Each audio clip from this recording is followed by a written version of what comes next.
हाय दोस्तों, तो आज हम पढ़ेंगे मध्य प्रदेश एडीपीओ का अगला एक्ट, जिसका नाम है मध्य प्रदेश विशेष न्यायालय अधिनियम 2011।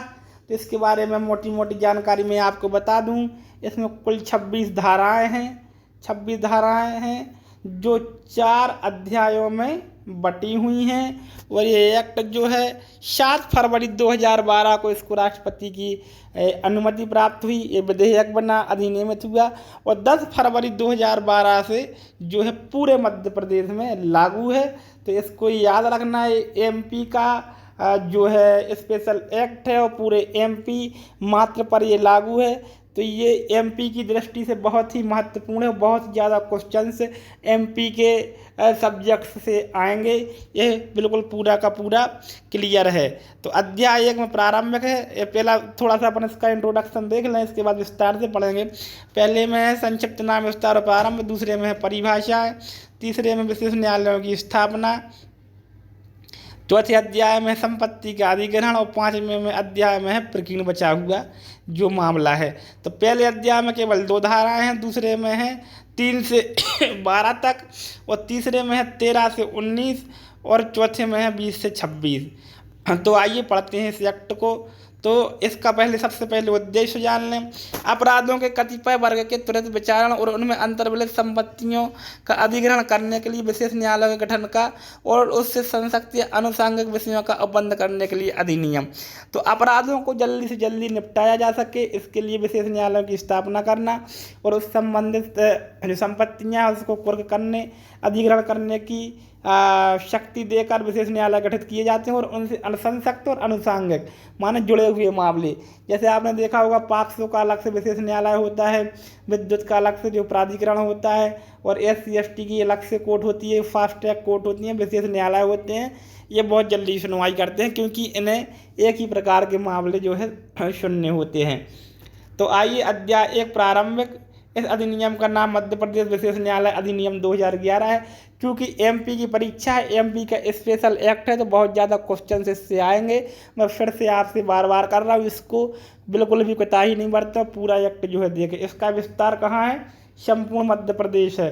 ये ऐसी तारीख को यानी 10 फरवरी 2012 को जो है से लागू है। ठीक है। अब आएंगे धारा 2 में देखेंगे अपन परिभाषाएं।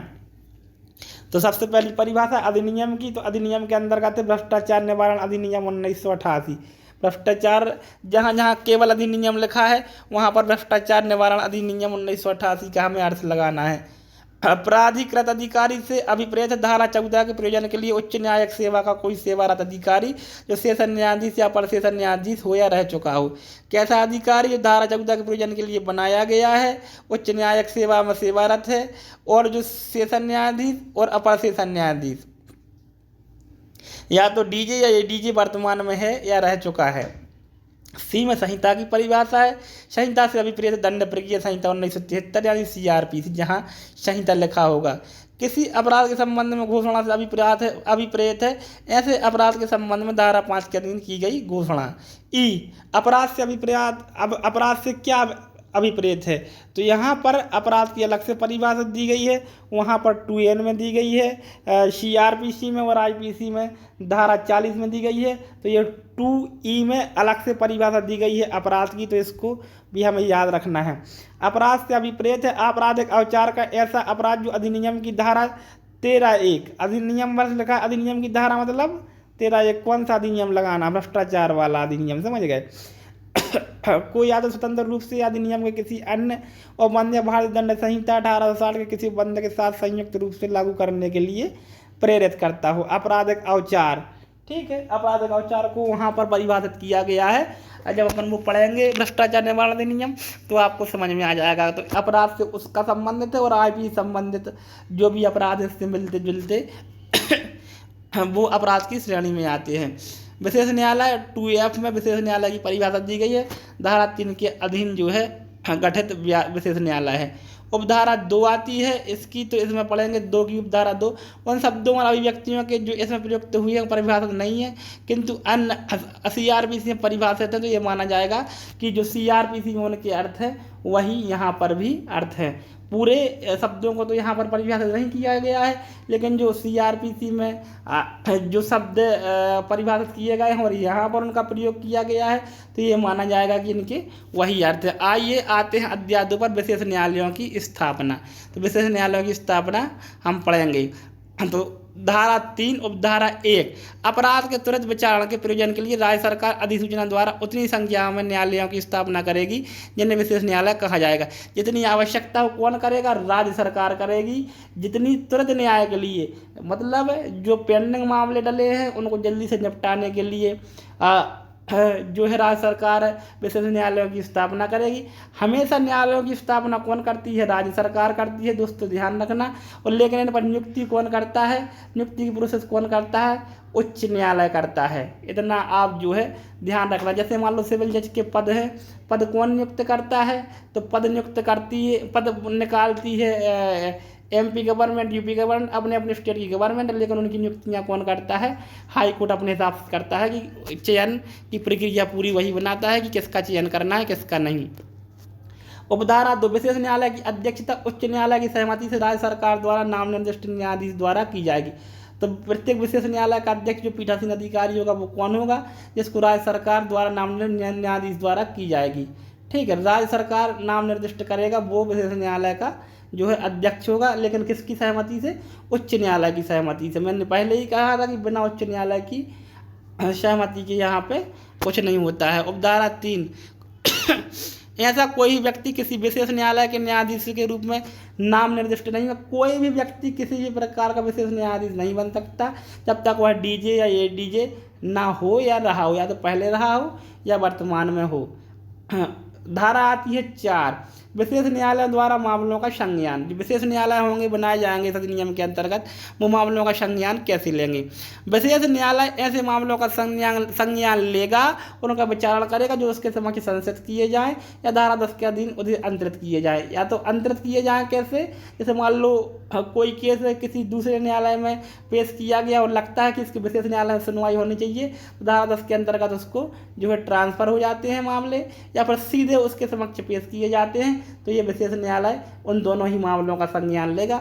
यहाँ पर स्वप्रेरणा जैसे कोई वर्ड का इस्तेमाल नहीं किया गया, पुलिस रिपोर्ट जैसे कोई वर्ड का मामला मतलब वो नहीं किया गया है, सीधा लिखा गया है। आपको आंसर में जवाब देना है कि किस कौन कौन न्यायालय का संज्ञान, न्यायालय किस किस अपराध का संज्ञान लेगा, तो जो उसके समक्ष सीधे पेश किया गया है या धारा 10 के अंतर्गत उसे अंतरित किया गया है।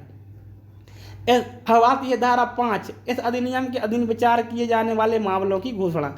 इस अधिनियम के अधीन विचार किए जाने वाले मामलों की घोषणा, कि कौन कौन से मामले हैं जिनकी इस जो है अधिनियम के अंतर्गत विचारण के मामलों की घोषणा की जाएगी।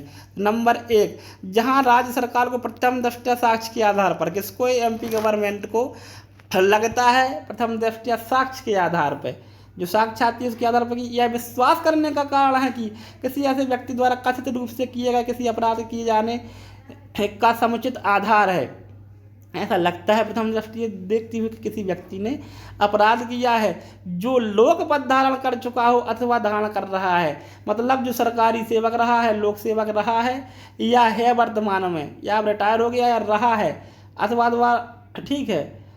और जो अधिनियम की धारा 2 अधिनियम की धारा 2 मतलब कहाँ 2 लोक सेवक, वहाँ पर जो है अपना भ्रष्टाचार निवारण अधिनियम 1988 है, उसकी 2 के अंतर्गत लोक सेवक है या रह चुका है।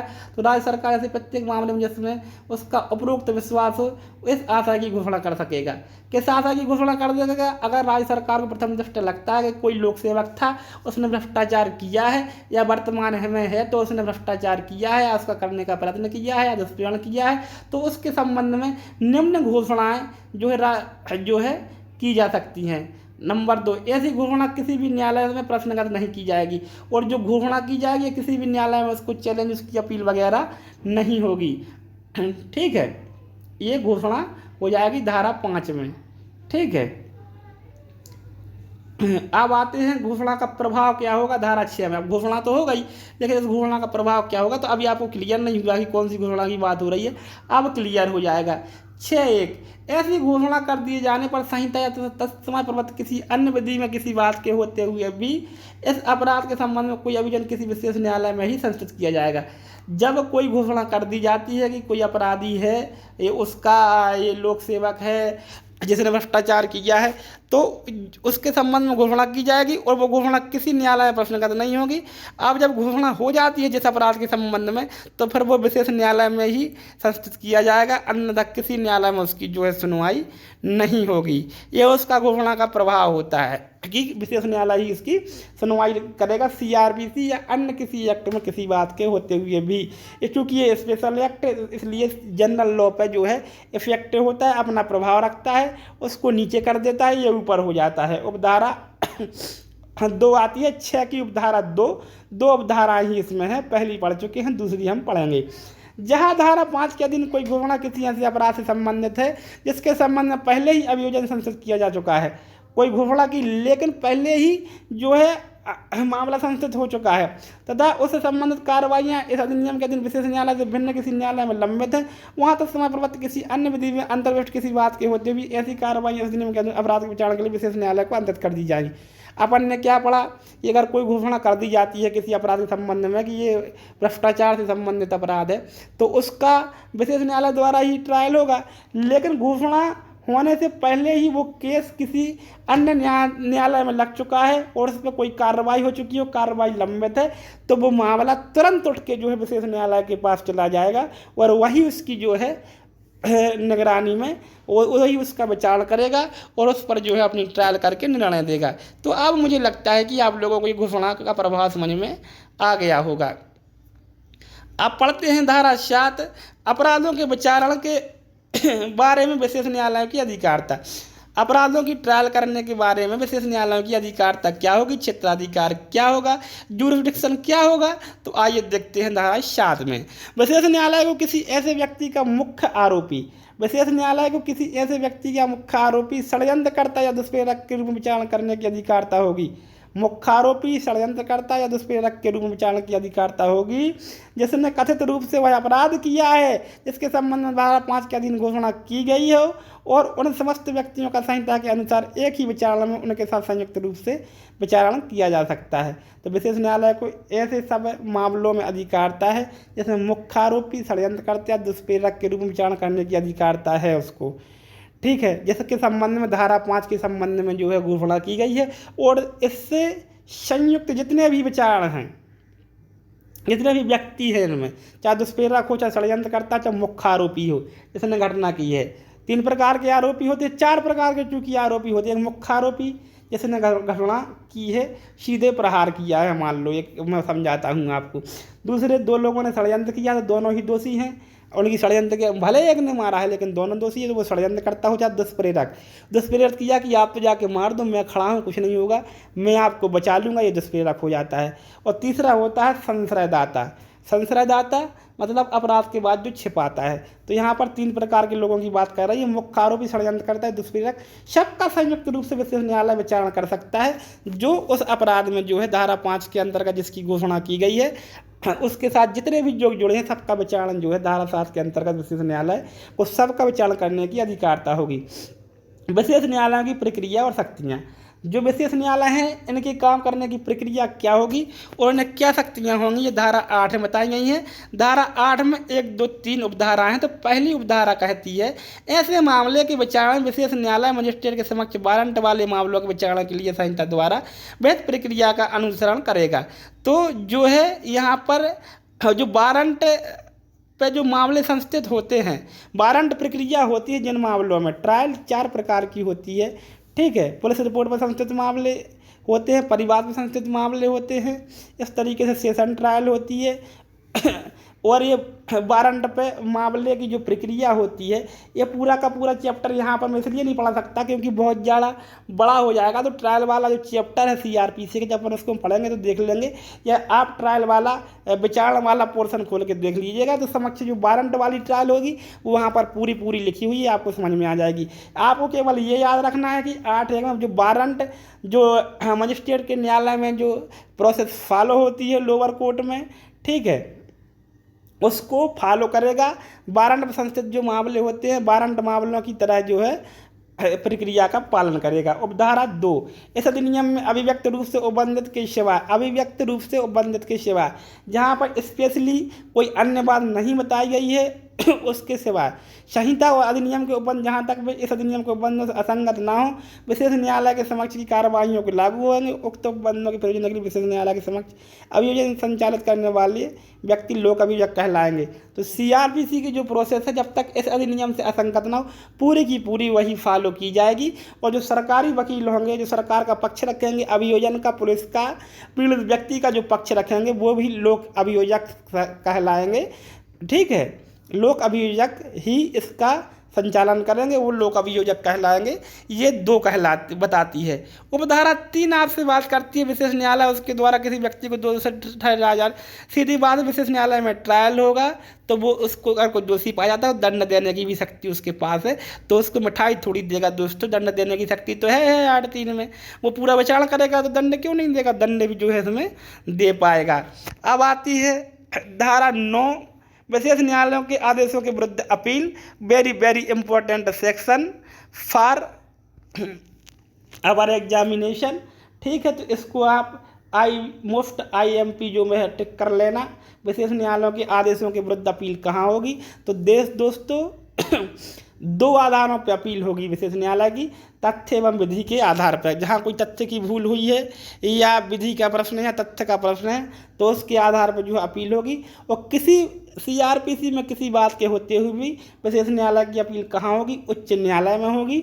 और इसके अलावा किसी भी निर्णय दंडादेश या आदेश की अपील किसी अन्य न्यायालय में नहीं होगी। कहाँ होगी, सीधे उच्च न्यायालय में होगी। और कितने दिन के अंदर होगी, जिस दिन न्याय निर्णय पारित किया जाता है, आदेश पारित किया जाता है 30 दिवस के अंदर जो है उच्च न्यायालय में अपील करनी होगी। अगर विशेष न्यायालय के द्वारा कोई जो है पारित किया जाता है आदेश दंडादेश या कोई निर्णय दिया जाता है तो उसकी अपील 30 दिन के अंदर कहाँ होगी दोस्तों, उच्च न्यायालय में होगी। मध्य प्रदेश उच्च न्यायालय यानी जबलपुर में होगी, जहाँ खंडपीठ ग्वालियर और इंदौर लगते हैं वहाँ पे होगी। अन्यथा की स्थिति में जबलपुर हाई कोर्ट में जो है इसकी अपील होगी। परंतु अगर 30 दिन में अपील नहीं कर पाता और उच्च न्यायालय को लगता है कि विशेष कारण थे तो धारा 5 लिमिटेशन एक्ट का प्रयोग करते हुए ये जो है स्वीकार की जा सकती है। अब मामलों का अंतरण धारा 10 हमने ऊपर पढ़ा था कि संज्ञान कैसे कैसे लेगा। तो जब उसके समक्ष विशेष न्यायालय के समक्ष कोई मामला लाया जाता है तो संज्ञान लेगा। और धारा 10 के अंतर्गत जब उसे मामले अंतरित किए जाते हैं तो उन पर भी वो संज्ञान लेगा। तो यही धारा 10 हम यहाँ पे आपको पढ़ाते हैं। इस अधिनियम के अन्य उपबंधों के रहते होते हुए उच्च न्यायालय मामलों को एक विशेष न्यायालय से दूसरे विशेष न्यायालय में अंतरित कर सकेगा। तो एक जो कौन करेगा इसको, उच्च न्यायालय यानी हाई कोर्ट एक विशेष न्यायालय से दूसरे विशेष न्यायालय में मामला अंतरित कर सकता है। जब भी उसे तो कौन कर सकता है, उच्च न्यायालय एक से दूसरे में कर सकता है। धारा 10 में ये मामलों का अंतरण है, बहुत ही इंपॉर्टेंट है दोस्तों, इसको याद कर लेना। अब आती है हमारी धारा 11, किसी विचारणा को स्थगित करने के लिए विशेष न्यायालय का आबद्ध नहीं होना।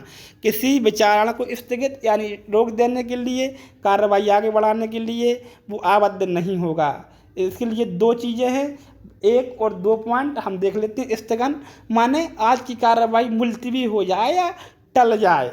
इसके लिए 11 कोई विशेष न्यायालय किसी विचारणा को किसी भी प्रयोजन के लिए तब तक स्थगित नहीं करेगा जब तक कि उसकी राय में तथा लिखित में अभिलिखित किए जाने वाले कारणों से न्याय हित में ऐसा स्थगन आवश्यक नहीं होगा। जैसे मान लो कोई कार्रवाई होनी है, आज गवाही होनी है या बहस होनी है या कोई निर्णय पारित हो, जब तक वकील के या पक्षकार के अनुरोध पर तब तक स्थगन नहीं देगा न्यायालय, जब तक न्यायालय को ये न लगे कि ऐसा स्थगन आदेश देना जो है न्याय हित में आवश्यक है। ठीक है, अन्यथा की स्थिति में तो जो है वो केस चलेगा ही और सुनवाई होगी। आज गवाही के लिए मामला लगा है तो गवाही ही होगी अगर गवाह आया है तो। और क्योंकि इसलिए इसमें अलग से लिखा है क्योंकि विशेष न्यायालय बनाए गए हैं प्रकरणों का तुरंत विचारण करने के लिए, तुरंत विचारण करने के लिए, और अगर वो ऐसी कार्रवाई मुलतवी करते रहेंगे तो वो कभी नहीं कर पाएंगे। विशेष न्यायालय के मामले में विचारणा को इसकी संसद की जाने अथवा अंतरण की तारीख से 1 वर्ष के भीतर निपटाने का प्रयास करेगा। 1 साल के अंदर निपटाने का प्रयास करेगा कि वो 1 साल में जो है 1 साल के अंदर का निपटारा हो जाए, क्योंकि 10-10 साल लग जाते हैं निपटारों में। 1 साल के अंतर्गत जो है इसको निपटाने का प्रयास करेगा, धारा 11 ये कहती है। इसलिए बार बार इसमें स्थगन नहीं दिया जाता है।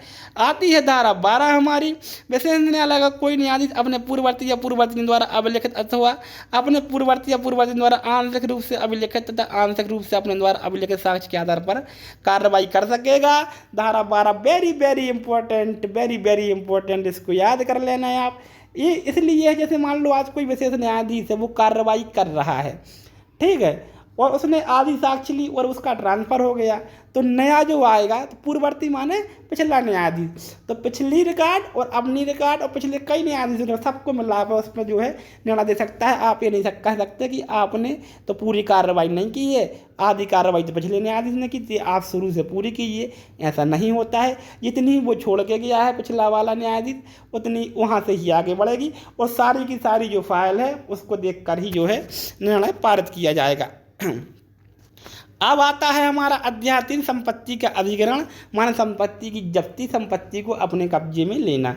तो 13(1) जहाँ राज्य सरकार को प्रथम दृष्टया साक्ष्य के आधार पर यह विश्वास करने का कारण हो कि किसी ऐसे व्यक्ति ने अपराध किया है जो लौकिक पद धारण कर चुका हो या धारण कर रहा हो, और जो लोक सेवक हो या लोक सेवक रह चुका हो, जो राज्य सरकार भले ही विशेष न्यायालय ने अपराध का संज्ञान लिया हो या ना लिया हो, इस अधिनियम के अधीन उस धन या संपत्ति के अधिग्रहण के लिए जिसके बारे में राज्य सरकार को यह विश्वास हो कि वह अपराध के द्वारा प्राप्त की गई है, लोक अभियोग को प्राधिकृत अधिकारी को आवेदन देने के लिए प्राधिकृत कर सकेगी। ठीक है, एक बार इसको हम फिर से अच्छे से रीड करते हैं। जहां राज्य सरकार को, किसको दोस्तों, राज्य सरकार को प्रथम दृष्टया पहली नज़र में साक्ष्य के आधार पर यह विश्वास करने का कारण हो, क्या विश्वास करने का कारण हो कि किसी ऐसे व्यक्ति ने अपराध किया है जो लोक पद पर धारण कर चुका हो या धारण कर रहा हो, यह लोक सेवक है धारा 21 के अंतर्गत, या अन्य 2C के अंतर्गत भ्रष्टाचार निवारण अधिनियम की परिभाषा के अंदर क्या है, लोक सेवक है, सरकारी पद पर है या रह चुका है। ठीक है, तो राज्य सरकार भले ही विशेष न्यायालय ने अपराध का संज्ञान लिया हो या ना लिया हो, विशेष न्यायालय में भले अभी मामला चला हो या ना चला हो, उससे कोई फर्क नहीं पड़ता है। इस अधिनियम के अधीन उस धन या संपत्ति के अधिग्रहण के लिए, उस धन या संपत्ति जो भी अपराध के द्वारा, जैसे मान लो 50 लाख रुपए रिश्वत ली गई है या अन्य तरीके से संपत्ति अर्जित की गई है, पैसे लेके कोई मकान खरीदा गया है, तो उस धन या संपत्ति के अधिग्रहण के लिए जिसके बारे में राज्य सरकार को यह विश्वास होगी वह अपराध के द्वारा प्राप्त की गई है, लोक अभियोजक को प्राधिकृत अधिकारी को आवेदन देने के लिए प्राधिकृत कर सकेगी। लोक अभियोजक को यह प्राधिकार मिल जाएगा कि यह प्राधिकृत अधिकारी को आवेदन दे कि ये संपत्ति को जो है अपने अधिग्रहण में लिया जाए। ये तो अपराध से, भ्रष्टाचार से प्राप्त की गई बनाई हुई संपत्ति है, किसी लोक सेवक द्वारा अपने पद का दुरुपयोग करके ये बनाई गई जो है संपत्ति है। उपधारा 2, उपधारा 1 के अधीन आवेदन में नंबर का क्या क्या लिखा जाएगा, एक या अधिक शपथ पत्र संलग्न होंगे, एफिडेविट लगाना पड़ेंगे कि ये संपत्ति कहाँ से आई, कैसे आई, कहाँ से जानकारी मिलेगी, जिनमें उन आधारों का उल्लेख होगा, किन आधारों का उल्लेख होगा जिन पर यह विश्वास किया गया हो कि उक्त व्यक्ति ने अपराध किया है। एफिडेविट लगाने पड़ेंगे कि इस व्यक्ति ने अपराध किया है तथा उस धन की, उस रकम और अन्य संपत्ति के प्राकृतिक मूल्य का उल्लेख होगा जिसके बारे में विश्वास किया गया कि यह अपराध के द्वारा प्राप्त की गई। पूरा का पूरा विवरण देना पड़ेगा कि कितना अपराध हुआ हो, कितना पैसा कहाँ से बना है और कितने की वो संपत्ति है। ऐसे किसी धन एवं अन्य संपत्ति को तत्समय की अवस्थिति के संबंध में उपलब्ध कोई सूचना भी अंतर्विष्ट होगी तथा यदि आवश्यक हो तो इस संदर्भ संगत समझी जाने वाली अन्य विशिष्टियाँ भी दी जाएंगी। ठीक है, एक बार फिर से खा को रीड करो। ऐसे किसी धन एवं अन्य संपत्ति की, धन एवं अन्य संपत्ति मान स्थायी भी संपत्ति हो सकती है, कि अवस्थिति के संबंध में उपलब्ध कोई सूचना भी अंतर्विष्ट होगी। कहाँ से कैसे सूचना मिली है, क्या ये सब उसमें उपलब्ध होगा। यदि आवश्यक हो तो इस अंदर सुसंगत समझी जाने वाली अन्य विशिष्टियाँ भी दी जाएंगी। सुसंगत मान लो इससे रिलेवेंट होंगी, अन्य बातें भी बताई जाएंगी। अधिग्रहण के लिए सूचना दी जाएगी। धारा 14 बात करती है अधिग्रहण के लिए सूचना। इसमें 3 उपधाराएं हैं, 1, 2, 3। तो आइए देखते हैं पहली उपधारा 1। धारा 13 के अधीन किया गया कोई आवेदन पत्र प्राप्त होने पर प्राधिकृत अधिकारी उस व्यक्ति पर जिसके संबंध में आवेदन दिया गया है, और किस व्यक्ति को, जिसके बारे में आवेदन दिया गया कि इसके पास जो है बिना किसी वैध संपत्ति के अवैध संपत्ति भ्रष्टाचार द्वारा प्राप्त की गई संपत्ति है, जो इसमें इसके पश्चात प्रभावित व्यक्ति के रूप में निर्दिष्ट है, एक सूचना तामील करेगा जिसमें उससे ऐसे समय के भीतर जो कि सूचना में निर्दिष्ट किया जाए, सामान्यतः 30 दिन से कम नहीं होगी। एक सूचना दी जाएगी किस व्यक्ति को, उस व्यक्ति को जिसके संबंध में आवेदन दिया गया कि आपके संबंध में ऐसी सूचनाएं आई है, और कम से कम 30 दिन का उसको टाइम दिया जाएगा। ठीक है। उसकी उस आय उपार्जन या आस्तियों का स्रोत बताने की, अब 30 दिन के अंदर आपको क्या करना है, उसको यह बताना है कि हमें पैसा कहाँ से आया है, कैसे आया है, कहाँ से अर्जित की है हमें संपत्ति व साख जिस पर निर्भर करता है, तथा अनुसंगत जानकारी वितरण देने की तथा वह कारण बताने की अपेक्षा की जाएगी। क्यों नहीं ऐसा समझता कुछ धन या संपत्ति अथवा दोनों अपराध द्वारा अर्जित किए गए घोषित कर दिए जाएँ और राज्य सरकार द्वारा अधिकृत कर लिए जाएँ। उससे कारण बताओ नोटिस दिया जाएगा कि आपने कहाँ से कैसे अर्जित की है, आप अपना पक्ष रखें, अन्यथा की स्थिति में क्यों ना आपकी संपत्ति को घोषणा कर दी जाए धारा 5 के अंतर्गत, और आपकी जो है संपत्ति अधिकृत कर ली जाए, सरकार में राजसात जो है आपकी संपत्ति कर दी जाए। उपधारा 2, जब उपधारा 1 के अधीन किसी व्यक्ति को दी गई सूचना में किसी धन या संपत्ति या दोनों को ऐसे व्यक्ति के निमित्त किसी अन्य व्यक्ति द्वारा धारण किए जाने का निर्दिष्ट हो, वहाँ सूचना की एक प्रति ऐसे अन्य व्यक्ति पर भी तामील की जाएगी। ठीक है। अन्य व्यक्ति के नाम कर दी मान लो कोई संपत्ति, तो उस व्यक्ति को भी जो है एक प्रति सूचना की दी जाएगी। उपधारा 3 आती है।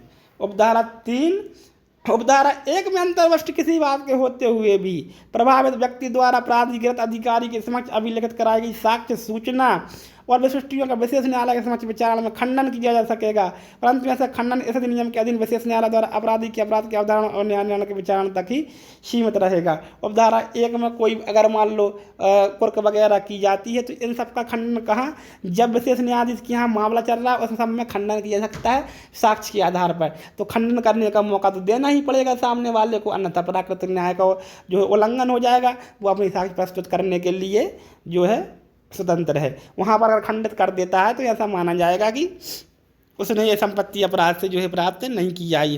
कतिपय मामलों में संपत्ति का अधिग्रहण, धारा 15 में अब क्या है, संपत्ति का जो है अधिग्रहण हो रहा है।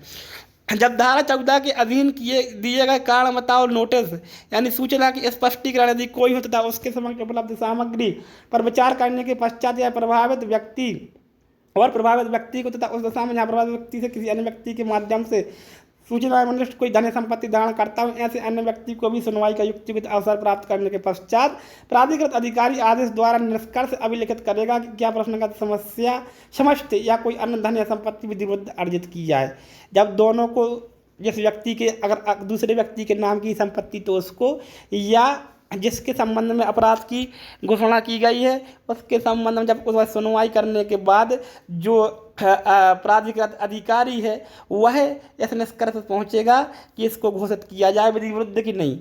अगर लगेगा उसको कि ये हाँ अपराध से प्राप्त हुई तो उसको घोषित कर देगा, और लगेगा नहीं की है तो उसके बारे में राय देगा कि उसने नहीं की है। उपधारा 2, जहाँ प्राधिकृत अधिकारी यह निर्देश करता है कारणता सूचना में कुछ धन या संपत्ति या दोनों अपराधों के माध्यम से अर्जित किए गए हैं, दोनों अपराधों के माध्यम से अर्जित किए गए हैं धन या संपत्ति, किंतु धन या संपत्ति को निर्दिष्ट चिन्हित करने में समर्थ ना हो तो प्राधिकृत अधिकारी के लिए अवधिपूर्ण होगा कि वह धन या संपत्ति या दोनों पर निर्दिष्ट करे जो उसके सर्वोत्तम निर्णय के अनुसार अपराध के माध्यम से अर्जित किए गए हैं। धारा 1 के अधीन तदनुसार निष्कर्ष अभिलिखित करेगा। जब क्लियर करे पहले कौन सी संपत्ति अपराध से खरीदी गई है कौन सी नहीं, और उसके बाद ही प्राधिकृत अधिकारी जो है अपना कोई आदेश दे। उपधारा 3, जहां प्राधिकृत अधिकारी इस धारा के अधीन इस धारा का निष्कर्ष अभिलिखित करता है कोई धन संपत्ति दोनों अपराध के माध्यम से अर्जित किए गए हैं, वहां वह घोषित करेगा कि यह धन संपत्ति या दोनों इस अधिनियम के बंधों के अधीन रहते हुए सभी विलंब राज्य सरकार को अधिग्रहित माने जाएंगे। जैसे ही प्राधिकृत अधिकारी ने यह निर्णय दिया, यह आदेश दिया कि ये दोनों ही धन या संपत्ति जो है एक या दोनों या कुछ या पूरा का पूरा ये माना जाए कि ये अपराध से अर्जित किए गए हैं, तो वह सब विलंगमों से रहित पूरे भार रहित किसको राज्य सरकार को अधिग्रहित माने जाएंगे, राज्य सरकार के वो माने जाएंगे, उसके खजाने में जो है जमा हो जाएंगे। परंतु यदि अधिग्रहित संपत्ति का बाजार मूल्य प्राधिकृत अधिकारी के पास जमा कर दिया गया हो तो संपत्ति अधिग्रहित नहीं की जाएगी। लेकिन अगर जो संपत्ति है जिसके संबंध में अपराध हुआ है उसका बाजार मूल्य के आधार पर प्राधिकृत अधिकारी के समक्ष अगर पैसे जमा कर दिया जाता है संबंधित अपराधी द्वारा, तो संपत्ति फिर वो सीधे नहीं की जाएगी। मान लो 15 लाख की प्रॉपर्टी है और 15 लाख वो नगद जमा कर देता है, तब ऐसी स्थिति में वो संपत्ति जो है अधिग्रहित नहीं की जाएगी। अब धारा आती है 4, जहां इस अधिनियम के अधीन किसी कंपनी को कोई शेयर राज्य सरकार को अधिग्रहित माना जाता है तो कंपनी अधिनियम 1946 अथवा कंपनी के संगम अनुच्छेदों में अंतर्विष्ट किसी बात के होते हुए भी कंपनी तुरंत राज्य सरकार को ऐसे शेयर के अंतर्गत के रूप में रजिस्टर करेगी। जहां किसी कंपनी के शेयर भ्रष्टाचार से खरीदे गए हैं और वो प्राधिकृत उनका अधिग्रहण हो गया है तो तुरंत कंपनी वह शेयर किसके नाम पर कर देगी, राज्य सरकार के नाम पर रजिस्ट्रीकृत कर देगी। अब धारा 5, इस अध्याय के अधीन धन या संपत्ति या दोनों के अधिग्रहण की प्रत्येक कार्यवाही धारा 15 की उपधारा के अधीन सूचना की तामील की जाने की 6 मास की कालावधि के भीतर निपटाई जाएगी। कितनी 6 माह के अंदर पूरी की पूरी ये सीज करने की कार्रवाई करनी है, जांच वगैरह सुनवाई क्या हो सर पेशी बेसी सब 6 महीने के अंदर होनी है। उपधारा 6, इस धारा के अधीन पारित अधिग्रहण का आदेश अपील यदि कोई हो में पारित आदेश के अधीन रहते हुए धारा 17 के अधीन अंतिम होगा वह किसी न्यायालय प्रश्नगत नहीं किया जाएगा। ठीक है, इस धारा के अधीन पारित अधिग्रहण का आदेश अपील यदि कोई हो में पारित आदेश के अधीन रहते हुए धारा 17 के अधीन अंतिम होगा और किसी न्यायालय प्रश्नगत नहीं किया जाए। तो जो ये आदेश है अगर इसके खिलाफ कोई अपील होती है तो उसमें निर्णय होता है तो ठीक है, अन्यथा की स्थिति में धारा 17 के अंतर्गत जो है अंतिम माना जाएगा और फिर किसी न्यायालय में प्रश्नगत नहीं किया जाएगा। ठीक है, और वो सही मान लीजिए। लेकिन अगर अपील होती है तो अपील में जो निर्णय होगा वो मान होगा। अंतरण का अकृत या शून्य होना, अंतरण का माने ट्रांसफर का, अकृत या शून्य माने निष्प्रभावी होना, ये धारा 16 बताती है। जहां धारा 14 के अधीन सूचना जारी की जाने के पश्चात उक्त सूचना में निर्दिष्ट कोई धन या संपत्ति या दोनों को किसी भी तरीके से अंतरित किया जाता है वहां ऐसा अंतरण इस अधिनियम के अधीन कार्यवाहियों के प्रयोजन के लिए शून्य होगा। और यदि ऐसा धन या संपत्ति या दोनों तत्पश्चात धारा 15 के अधीन राज्य सरकार को अधिग्रहित हो जाते हैं तो यह धन या संपत्ति दोनों का अंतरण अकृत और शून्य माना जाएगा। एक बार इसको फिर से देखते हैं। जहां धारा 14 के अधीन सूचना जारी किए जाने के पश्चात उक्त सूचना में निर्दिष्ट कोई धन या संपत्ति या दोनों को किसी भी तरीके से अंतरित किया जाए, किसी भी तरीके से दान द्वारा विक्रय करके किसी भी तरीके से परिवार व्यवस्था पत्र के माध्यम किसी भी तरीके से अंतरित किया जाता है वहाँ ऐसा अंतरण इस अधिनियम के अधीन कार्यवाही में प्रयोजन के लिए शून्य होगा। कैसे माना जाएगा शून्य? भले ही आपने विक्रय कर दिया, कुछ भी कर दिया उस संपत्ति का, ठीक है, सूचना जारी होने के पश्चात तो सब क्या होंगे, वो शून्य होंगे। ठीक है, क्योंकि जब राज्य सरकार को अधिग्रहित हो जाएंगे सब शून्य हो जाए। भले आप ये नहीं कह सकते कि हमने तो ये विक्रय पत्र के माध्यम से उसकी जो है संपत्ति खरीद ली थी। अगर सूचना निकल चुकी है कि ये अपराध द्वारा संपत्ति कमाई गई है और कोई भी अंतरण किया जाता है लेकिन बाद में निर्णय में राज्य सरकार को वो संपत्ति मिल जाती है तो वो सारे के सारे अंतरण अवैध माने जाएंगे और संपत्ति किसको मिलेगी, राज्य सरकार को मिलेगी। ये धारा 16 कहती है। आते हैं धारा 17 पर। धारा 17(1) पढ़ेंगे। इस अध्याय के अधीन प्राधिकृत अधिकारी के किसी आदेश से कोई व्यक्ति उस तारीख से अपील जिसको कि अपील आदेश पारित किया गया था 30 दिन के भीतर उच्च न्यायालय को अपील कर सकता है। उस तारीख से जिसको अपीलीय आदेश पारित किया गया 30 दिन के भीतर उच्च न्यायालय को अपील कर सकेगा। अपील कहाँ कर सकेगा? उच्च न्यायालय में 30 दिन के भीतर। उपधारा 2, इस धारा के विरुद्ध कोई अपील की जाने पर उच्च न्यायालय ऐसे पक्षकारों को जिन्हें वो जैसे समझे सुनवाई का अवसर प्रदान कर सकेगा और जैसे समझे वो वैसा आदेश पारित कर सकेगा। उपधारा 3 उपधारा 1 के अधीन की गई कोई अपील उसके किए जाने की तारीख से 6 माह के अंतर्गत निपटाएगी। और इसमें अगर कोई स्थगन आदेश पारित किया जाता है कि अभी इस संपत्ति को सीज न किया जाएगा और 6 महीने में अगर वो नहीं निपटा पाता है अपील को तो वो स्थगन आदेश अपने आप समाप्त हो जाएगा। ऐसी उपधारा 3 कहती है। धारा आती है 18 में 1 2 3 उपधाराएं हैं। तो पहली उपधारा देखते हैं। जहां इस अधिनियम के अधीन कोई धन या संपत्ति या दोनों राज्य सरकार को अधिकृत हो गए हैं। क्या हुआ है, अब राज्य सरकार को अधिकृत हो गए हैं। वहां संबंधित प्राधिकृत अधिकारी प्रभावित व्यक्ति के साथ साथ किसी अन्य व्यक्ति को जिसके कब्जे में धन या संपत्ति है दोनों हो आदेश देगा कि वह आदेश तामील किए जाने के 30 दिन के भीतर संबंधित प्राधिकृत अधिकारी को या इस निमित्त उसके द्वारा सम्यक रूप से प्राधिकृत किसी अन्य व्यक्ति को अभ्यास कर दे अथवा उसका कब्जा दे दे। जब अधिकृत हो गया, सब कुछ हो गया, घोषणा हो गई कि ये संपत्ति सरकार को सीज हो गई है तो वह फिर से सूचना देगा जो प्राधिकृत अधिकारी है जिसके संबंध में अपराध हुआ या जिसके नाम से वो संपत्ति है जिसके कब्जे में है कि वह प्राधिकृत अधिकारी को या प्राधिकृत अधिकारी जिस भी अधिकारी को इसके लिए सशक्त करे उसके पास वो संपत्ति जमा कर दे या उसका कब्जा जो है दे दे। परंतु प्राधिकृत अधिकारी इस निमित्त आवेदन किए जाने पर तथा यह समाधान कर लेने पर कि प्रभावित व्यक्ति प्रश्नगत संपत्ति में निवास कर रहा है और उसे तत्काल बेदखल करने के बदले में ऐसे व्यक्ति को निर्दिष्ट की जाने वाली सीमित कालावधि तक के लिए राज्य सरकार को बाजार दर का भुगतान कर उसका कब्जा बनाए रखने की अनुमति दे सकेगा और उसके पश्चात ऐसे व्यक्ति संपत्ति का खाली कब्जा सौंप देगा। इसमें परंतु में ये है कि अगर मान लो किसी का कोई मकान है या उसमें निवास कर रहा है, वो भले उसने अपराध घोषित हो गया लेकिन वो कहता है कि अभी हम इसको खाली करने की स्थिति में नहीं है, हमारी कोई व्यवस्था नहीं है, लेकिन हम किराया देते रहेंगे, बाजार दर का भुगतान करते रहेंगे या पैसे जमा कर देते हैं पूरा का पूरा, लेकिन हमें अभी तक कब्जा बनाए रखने दो, बाद में हमारा पैसा दे देना और हम आपका ये मकान खाली कर देंगे। तो ऐसा वो कर सकेगा जो प्राधिकृत अधिकारी है। उपधारा 2, यदि कोई व्यक्ति उपधारा 1 के अधीन दिए गए आदेश का पालन करने से इनकार करता है या असफल रहता है, ठीक है, तो उसको वहां से निकालने के लिए आवश्यक बल का प्रयोग भी प्राधिकृत अधिकारी द्वारा किया जा सकता है। पुलिस वगैरह ले जाके उसका कब्जा कराया जा सकता है। उपधारा 3 उपधारा 2 में अंतर्विष्ट किसी बात की होती हुए भी प्राधिकृत अधिकारी उपधारा 1 में निर्दिष्ट किसी धन या संपत्ति या दोनों का कब्जा लेने की सहायता के लिए किसी पुलिस अधिकारी की सेवा ले सकता है, अपेक्षा कर सकता है और जो है ऐसा करना पुलिस का जो है क्या होगा, कर्तव्य होगा। अब आती है धारा अपनी 19 में ज़्यादा कुछ है नहीं, इसको एक बार पढ़ लेते हैं। अभिगृहित धन या संपत्ति की वापसी कब की जाएगी। जहां धारा 15 के अधीन किया गया अधिग्रहण का आदेश अपील उच्च न्यायालय द्वारा उपांतरित या बातिल कर दिया जाता है, ठीक है। जहां प्रभावित व्यक्ति विशेष न्यायालय द्वारा दोष मुक्त कर दिया जाता है वहां धन या संपत्ति दोनों प्रभावित व्यक्ति को वापस कर दिए जाएंगे।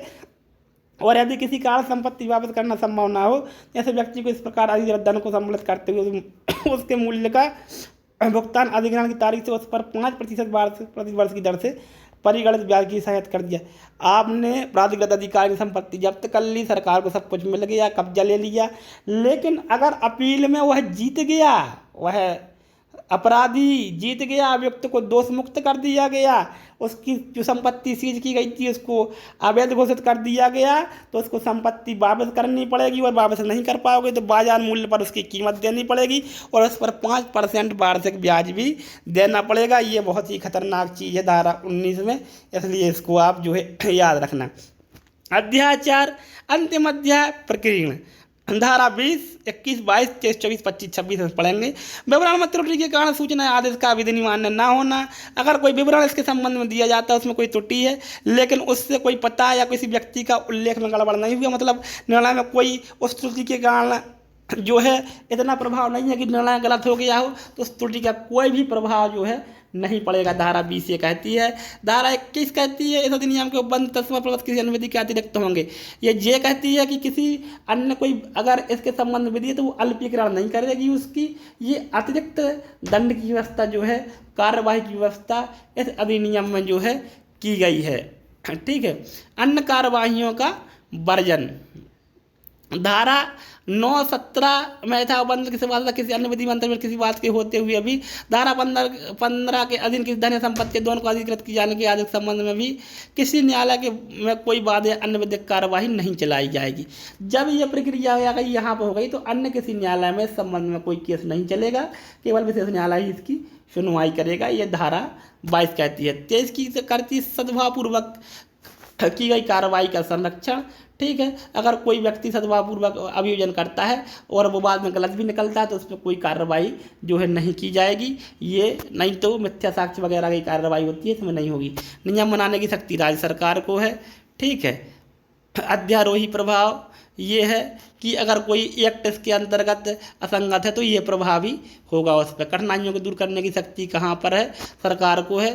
ठीक है, 2 वर्ष की अगर ये मतलब जब के लिए लिखा जाता है कठिनाइयों को दूर करने की शक्ति, अभी एक्ट बना है और इसमें कोई कठिनाइयाँ आती हैं तो लेकिन 2 वर्ष के बाद कोई कठिनाई दूर नहीं की जाएगी तो बहुत पुराना एक्ट हो गया है। अब इसको आप ध्यान ना दें। तो इस तरीके से हमने 26 धाराएं देखी। दोस्तों अगर यह अधिनियम अच्छा लगा हो और अगर आपने चैनल को सब्सक्राइब नहीं किया तो सब्सक्राइब जरूर कर लें दोस्तों, ताकि हमारा हौसला बढ़ता रहे और हम आपको इस तरह पढ़ाते रहें। शुभकामनाएं, बहुत बहुत शुभकामनाएं।